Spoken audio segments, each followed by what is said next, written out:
Welcome all of you. इस video में हम बात करेंगे एंगुलर मोमेंटम का कम्यूटेशन किस प्रकार से होता है। कुछ और टॉपिक, कुछ और रिलेशन के बारे में हम पिछले वीडियो में बात कर चुके हैं।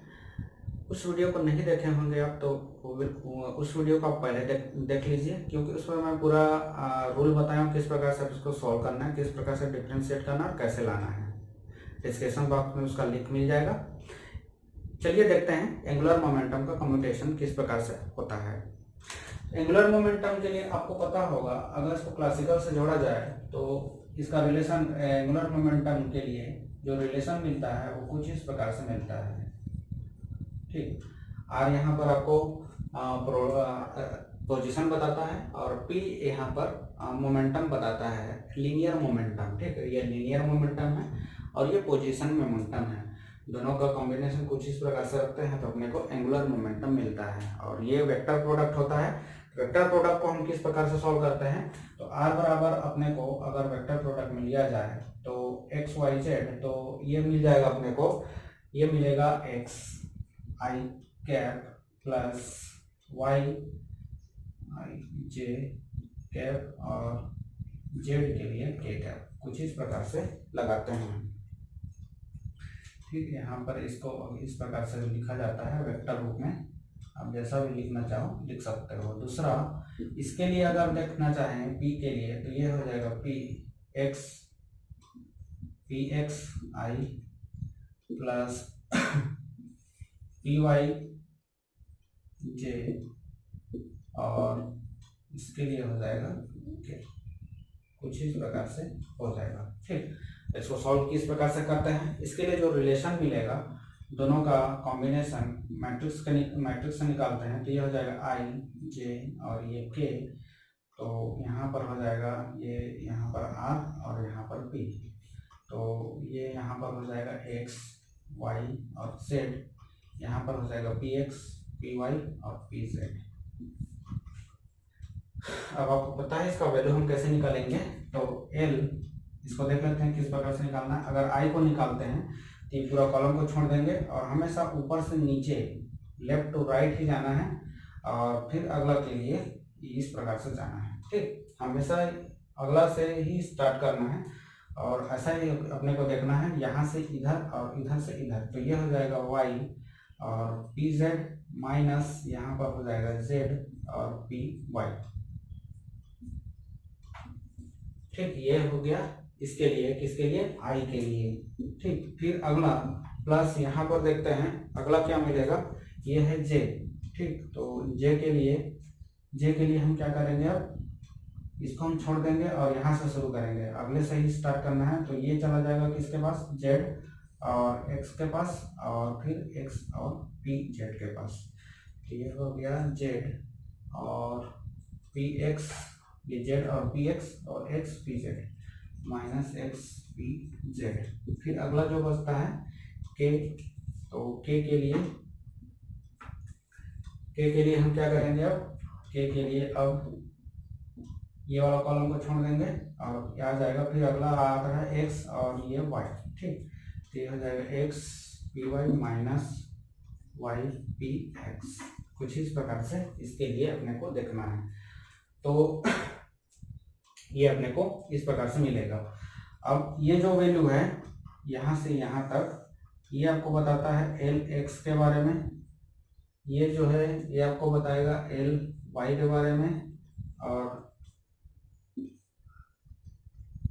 और ये जो है ये आपको बताएगा एल जेड के बारे में। ठीक, तो यहाँ से हम देख सकते हैं रिलेशन अपने को क्या मिल रहा है, एल एक्स के लिए, एल एक्स एंगुलर मोमेंटम के लिए जो वैल्यू मिलेगा अपने को y p z minus z p y, ये रिलेशन इसके लिए मिल रहा है। और दूसरा, इसको हम सॉल्व कर लेंगे तो क्या मिलेगा, पी जेड, पी के लिए वैल्यू क्या रहता है, पी मोमेंटम ऑपरेटर के लिए ये हो जाएगा माइनस आई एच कट और पी डी वाई जेड है तो ये हो जाएगा डी जेड और माइनस यहाँ पर ये हो जाएगा जेड और इसके लिए हो जाएगा माइनस आई एच कट और डी वाई ये है y, ठीक। तो ये हो जाएगा dy dy, ठीक। कॉमन निकालेंगे यहाँ पर माइनस आई एच कट को, तो यहाँ पर बचा y dy dz माइनस ये हो जाएगा z dy dy। अब सिंपली इस प्रकार से किसी भी तीनों कोऑर्डिनेट में एंगुलर मोमेंटम ऑपरेटर के लिए वैल्यू निकाल सकते हैं। हम देख रहे हैं अभी एंगुलर मोमेंटम ऑपरेटर, ठीक। अगर एल वाई के लिए मैं बात करता हूँ, एल वाई के लिए, तो इसके लिए जो वैल्यू मिलेगा माइनस यहाँ पर अगर लिखना चाहें तो वहाँ से देख सकते हैं जेड पी एक्स और माइनस एक्स पी जेड, ठीक। और यहाँ पर जो लगा रहता है ये यूनिट होता है, यूनिट वैल्यू होता है, ठीक। तो उसको लिखने की जरूरत नहीं है। तो ये इस प्रकार से, तो इसके लिए जो वैल्यू मिलेगा माइनस एच कट, और ये हो जाएगा एक्स और जेड है। जेड के लिए क्या मिला अपने को, सॉरी यहाँ पर एक्स, तो ये हो जाएगा डी बाई डी एक्स, और यहाँ पर जेड है तो ये हो जाएगा, यहाँ पर जेड भी है, और एक्स और जेड के लिए हो जाएगा पी वाई डी जेड। ये हो गया y के लिए। और तीसरा z के लिए अगर बात किया जाए तो z के लिए भी हम वैसा ही बता सकते हैं, आई एच कट, और यहाँ से देख सकते हैं z के लिए x और dy minus y dy dx। तो ये हो जाएगा एंगुलर मोमेंटम के लिए वैल्यू। डायरेक्ट यहाँ से कभी कभी ये वैल्यू भी पूछा जाता है, तो ये वैल्यू आपको याद रखना है, ये वैल्यू क्या होता है, ठीक। इस प्रकार से इसका वैल्यू निकाला जा सकता है x के लिए, y के लिए और z के लिए, ठीक। अब आगे इसका कम्यूटेशन देखते हैं, कम्यूटेशन किस प्रकार से इसका होना है। तो ध्यान में रखिएगा, सबसे पहले ये पॉइंट जो पिछले वीडियो में हम बात किए थे उस टाइप से अगर देखा जाए तो हमेशा ये आपस में एक दूसरे से कम्यूट करते हैं, चाहे पावर में कुछ भी हो। ये वैल्यू तो ये रूल तो यहाँ पर लगेगा ही। तो देखते हैं, अगर एक चीज ध्यान में रखिएगा, यहाँ पर एक बात, अगर एक ही कोऑर्डिनेट पर है, एक ही कोऑर्डिनेट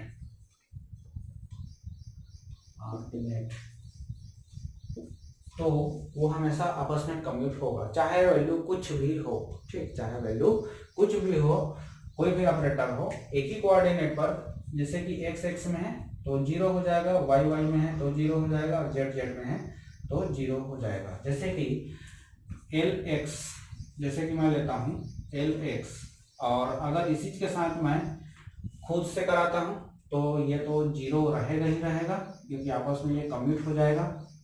दूसरा, यदि इस मोमेंटम एंगुलर मोमेंटम ऑपरेटर को अगर मैं दूसरा ऑपरेटर के साथ कम्यूट कराता हूँ और एक ही डायरेक्शन में है तो भी 0 हो जाएगा।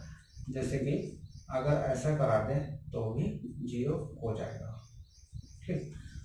खुद के साथ, पोजीशन के साथ और लीनियर मोमेंटम के साथ कराते हैं तो भी 0 मिलता है, ठीक।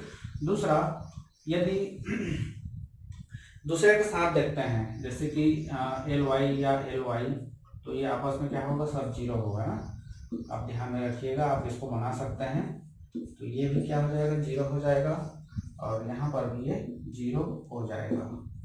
उसी प्रकार से जेड पर अगर बात किया जाए तो जेड में भी ये क्या हो जाएगा, 0 हो जाएगा। एल जेड, जेड के साथ 0, एल जेड, और ये पी वाई है, और ये पी जेड, तो इसके साथ ये 0 हो जाएगा। तो अगर एक ही कोऑर्डिनेट पर अगर बात किया जाए तो हमेशा क्या हो जाता है, आपस में कम्यूट होता है, और इसका वैल्यू हमेशा 0 ही मिलेगा, ठीक। जैसे कि अब इसमें एक चीज याद, ये एक बात याद ध्यान में रखिएगा, x y और z एंटी सिमेट्रिक रूल को अपने को फॉलो करना है, तो ये पॉइंट ध्यान में रखना बहुत जरूरी है। और अपने को चलना है क्लॉकवाइज, इस प्रकार से चलना है। तो रिजल्ट किस प्रकार से मिलता है, अगर क्लॉकवाइज चलते हैं तो अपने को पॉजिटिव रिजल्ट मिलेगा, अगर एंटी क्लॉकवाइज चलते हैं तो अपने को निगेटिव वैल्यू मिलेगा। जैसे कि मैं एल एक्स के साथ यदि एल वाई कर देता हूँ, ठीक, तो इसका आपस में कम्यूटेशन किस प्रकार से होगा, x के बाद y है, पॉजिटिव रिजल्ट मिलेगा, और ये मिलेगा अपने को आई एच कट, और ये जो दो दिख रहा होगा आपको x और y, ये दोनों को छोड़कर ये तीसरा मिलेगा, और ये हो जाएगा एल जेड, ठीक। सिंपल है, याद इस प्रकार से आप रख सकते हो। उसी प्रकार से यदि मैं अगर बोलना चाहूँ एल एक्स और एल वाई, एल जेड कर देता हूँ, वाई जेड, वाई और जेड क्लॉकवाइज ही चल रहा है, तो यहाँ पर भी आपको पॉजिटिव रिजल्ट मिलेगा। जो बचा वो है एल एक्स, तीसरा मिलेगा। ठीक उसी प्रकार से एल जेड और एल एक्स रख देता हूँ मैं, तो यहाँ पर अपने को मिल जाएगा रिजल्ट एल एक्स और वाई। ठीक इस प्रकार से मिल जाएगा। अगर मैं पोजीशन पर बात करता हूँ, एल एक्स और एक्स लेता हूँ यहाँ पर, तो यहाँ पर सॉरी एक्स एक्स हो गया, ये 0 हो जाएगा। वाई ले लेता हूँ, ठीक एक्स और वाई, एक्स और वाई लेता हूँ, तो यहाँ पर जो रिजल्ट अपने को मिलेगा एच और सॉरी एक्स में जेड। ठीक जो तीसरा है वही यहाँ पर मिलने वाला है, आई h cut Z. I h cut सभी में लगेगा। उसी प्रकार से आप यहाँ पर बता सकते हो वाई और जेड के बीच में, तो यहाँ पर यह हो जाएगा आई एच कट और वाई जेड। तो फिर बचा क्या यहाँ पर एक्स और जेड, और एक्स पर लेता हूँ मैं, तो ये हो जाएगा i h cut Z x, तो यहाँ पर मिल जाएगा वाई। ठीक इस प्रकार से। उसी प्रकार से आप मोमेंटम पर बता सकते हैं। मोमेंटम के लिए क्या हो जाएगा, एल एक्स और पी एक्स लेता हूँ, सॉरी ये 0 हो जाएगा, फिर से यहाँ पर ये वाई ले लेता हूँ, सेल में तो 0 हो जाता है, कन्वर्ट हो जाता है। यहाँ पर मिल जाएगा आई एच कट और एक्स वाई, तो बचा क्या यहाँ पर जेड, तो यह हो जाएगा पी जेड। ठीक उसी प्रकार से आप अगला बना सकते हैं वाई और जेड, तो यहाँ पर यह आ जाएगा आई एच कट, वाई और जेड के बाद क्या बचा एक्स पी एक्स, कुछ भी ले सकते हैं यहाँ पर, एल और जेड ले लेता हूँ और इसको ले लेता हूँ पी एक्स। ठीक तो ये मिल जाएगा जेड और एक्स है, तो ये बचा यहाँ पर वाई, ये हो जाएगा पी वाई। इस प्रकार से बना सकते हो। ठीक ध्यान में रखिएगा, जब हम क्लॉकवाइज गए तो ऐसा मिला, अगर एंटी क्लॉकवाइज जाते हैं तो क्या मिलेगा। जैसे कि मैं एक आपको रिवर्स कर देता हूँ और रिवर्स करके देखते हैं, जैसे कि एल जेड और एल वाई ले लेता हूँ।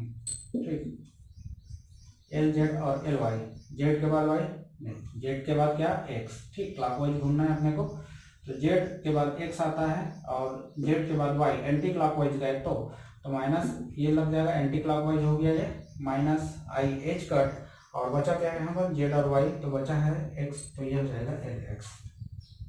उसी प्रकार से अगर मैं पोजीशन पर बात करूं और ले लेता हूं, जैसे कि कुछ भी ले लेता हूं, वाई और एक्स ले लेता हूं, तो उस कंडीशन में देखिए वाई और एक्स, फिर से वाई और एक्स रिवर्स जा रहे हैं, तो यहाँ पर ये मिल जाएगा आई एच कट, माइनस में हो जाएगा एंटी क्लॉकवाइज के लिए, वाई और जेड है एक्स है, ये बच जाएगा जेड। इस प्रकार से आप इसके लिए वैल्यू निकाल सकते हैं। यहाँ पर उसी प्रकार से अगर क्लॉकवाइज और एंटी क्लॉकवाइज घूम रहे हैं तो उस कंडीशन में ये वैल्यू दिया जा सकता है। दूसरा यहाँ पर एंटी सिमेट्रिक रूल को भी अपने को इग्नोर नहीं करना है। ठीक अगर ये घुमा कर दिया जाता है, ठीक ये तो समझ में आ गया होगा, अगर एंटी क्लॉकवाइज जा रहे हैं तो माइनस कर देना है साइन को। दूसरा एंटी सिमेट्रिक रूल के अनुसार से अगर देखा जाए, अगर मैं इस ऑपरेटर को अगर ऐसा लिखता हूँ, ठीक तो अब क्या मिलेगा अपने को आंसर, फिर से ध्यान में रखना है। यहाँ पर क्या मिला था अपने को, ये मिला था, तो फिर से यहाँ पर माइनस लगाना है और आंसर अपने को कुछ इस प्रकार से मिलेगा। तो एंटी सिमेट्रिक रूल यहाँ पर भी लगाना है, क्लॉकवाइज का भी ध्यान रखना है, क्लॉकवाइज एंटी क्लॉकवाइज का। साथ में अब ध्यान में ये भी रखना है कि ये एंटी सिमेट्रिक रूल के अनुसार से थोड़ी है। ठीक यहाँ पर देखिएगा सर, मैं पहले एंगुलर मोमेंटम को लिया हूँ, फिर उसके बाद दूसरा ऑपरेटर को लिया हूँ, तो वो क्लॉक सिमेट्रिक रूल में हुआ। और अगर दूसरा ऑपरेटर को पहले और एंगुलर मोमेंटम को बाद में लेता हूँ, तो उसको आप एंटी सिमेट्रिक में रखकर इसको सॉल्व करना। थोड़ा सा इसको कॉम्प्लिकेट करके देखते हैं और देखते हैं रिजल्ट क्या आता है इसका। तो आप इसको लिख सकते हो एल एक्स एल वाई और एल वाई। ठीक अब आपको दिख रहा होगा ये ए बी सी, जैसे कि हम पहले सॉल्व कर चुके हैं, ठीक वैसा ही। तो इसको सॉल्व करेंगे तो कि क्या मिलेगा अपने को, सॉल्व कर लेते हैं एल एक्स, और इसको मैं बाहर करता हूँ सी को, तो ये बचा ए बी और ये सी, एल वाई बाहर, प्लस अब बी को बाहर करते हैं एल वाई और एल एक्स, और ये हो जाएगा एल वाई। ठीक ये इस प्रकार से एल वाई। अब इसको सॉल्व कर लेते हैं। इसका वैल्यू आपको पता होगा, अभी कुछ देर पहले सॉल्व किए, तो ये मिला आपने को आई एच का एक्स वाई है तो ये एल जेड क्लॉकवाइज है तो प्लस में रहेगा, और ये बचा एल वाई, ठीक, प्लस एल वाई, और इसका भी वैल्यू फिर से क्या मिल जाएगा, आई एच कट और l z. I h cut common हो जाएगा और l z l y plus l y l z. इस प्रकार से इसको सॉल्व कर लेना है। इसका वैल्यू अपने को क्या मिलेगा, ये वैल्यू क्या मिलेगा, आगे और सॉल्व किया जा सकता है। आगे सॉल्व करके लिखना चाहें तो लिख सकते हैं, यहीं पर रोकना चाहें एग्जामिनर कहीं पर भी रोक कर पूछ सकता है। इसका value l z y y z, ठीक है, क्लॉकवाइज है, ये एंटी क्लॉकवाइज है। फिर से इसको सॉल्व करके आप देख सकते हैं क्या आता है रिजल्ट, ठीक। यहाँ पर भी रोक कर पूछा जा सकता है, तो ये एक दूसरे को क्या करेगा, कैंसिल करेगा और टोटल मिलाकर हो जाएगा क्या आगे। आप कमेंट बॉक्स में कमेंट करके बताइएगा आगे इसका रिजल्ट क्या आने वाला है, ठीक। दूसरा, अगर एल एक्स और पी एक्स का स्क्वायर करते हैं तो अपने को क्या मिलेगा, सॉरी एक्स नहीं ना, सेम में तो क्या होता है आपस में कम्यूट हो जाता है, तो ध्यान ये रखिएगा कम्यूट हो जाता है ना, पावर में बताना भूल गया था मैं आपको। पावर में भी अगर रखेंगे तो भी क्या हो जाएगा, कम्यूट हो जाएगा। जैसे कि अगर इस प्रकार से देता है तो इसका वैल्यू क्या मिलेगा अपने को, 0 मिलेगा, ठीक, ध्यान में रखना है। पावर में कुछ भी रहे कैसे भी रहे वो हमेशा 0 हो जाना है। और यहाँ पर मैं y ले रहा हूँ और स्क्वायर करता हूँ, तो अब यहाँ पर क्या रिजल्ट मिलेगा इसको चेक कर लेते हैं। तो इसको चेक करते हैं तो जैसे कि इसको फिर से अभी जैसे बना है वैसे बना सकते हैं, पी वाई और पी वाई। तो इसको आगे क्या लिखा जा सकता है, एल एक्स, ये सी को मैं बाहर कर रहा हूँ तो ये पी वाई और सी बाहर गया, प्लस बी को बाहर करते हैं पी वाई और एल एक्स पी वाई, ठीक। इसका वैल्यू क्या मिलेगा, इसका वैल्यू अपने को मिल जाएगा x y i h cut, और यह हो जाएगा पी जेड, पी वाई यहाँ पर ऑलरेडी है, ये पी वाई, और यहाँ पर हो जाएगा आई एच कट और ये हो जाएगा पी जेड, ठीक। आई एच कट फिर से बाहर, और यहाँ पर बचा p z p y minus p y p z. अगर फिर से आपको सॉरी प्लस होगा, कोई भी डायरेक्शन में हम लीनियर मोमेंटम को लेते हैं तो वो आपस में कम्यूट करता है। बोलने का मतलब यहाँ पर पी जेड पी वाई का अगर कम्यूटेशन निकाला जाए तो 0 मिलेगा, ठीक। तो यहाँ पर क्या करेंगे, ये दोनों पी जेड और पी वाई को हम पी वाई पी जेड के बराबर मान सकते हैं, ठीक, मान सकते हैं। तो उस कंडीशन में ये हो जाएगा आई एच कट और पी जेड पी वाई को मैं फिर से यहाँ पर पी वाई पी जेड है, इसको लिखता हूँ पी जेड पी वाई, तो ये हो जाएगा 2 आई एच कट और पी जेड पी वाई, अपने को यहाँ पर आंसर मिल जाएगा। इसी प्रकार से इसको सॉल्व करना है। थोड़ा बहुत यहाँ पर आपको मैथमेटिक्स आना जरूरी है और इसी पर बेस्ड ये पूरा का पूरा प्रॉब्लम होता है। इस प्रकार से इसको सॉल्व किया जा सकता है। कुछ और पॉइंट है जिसको आप देख सकते हैं किस प्रकार से इसको निकाला जा सकता है।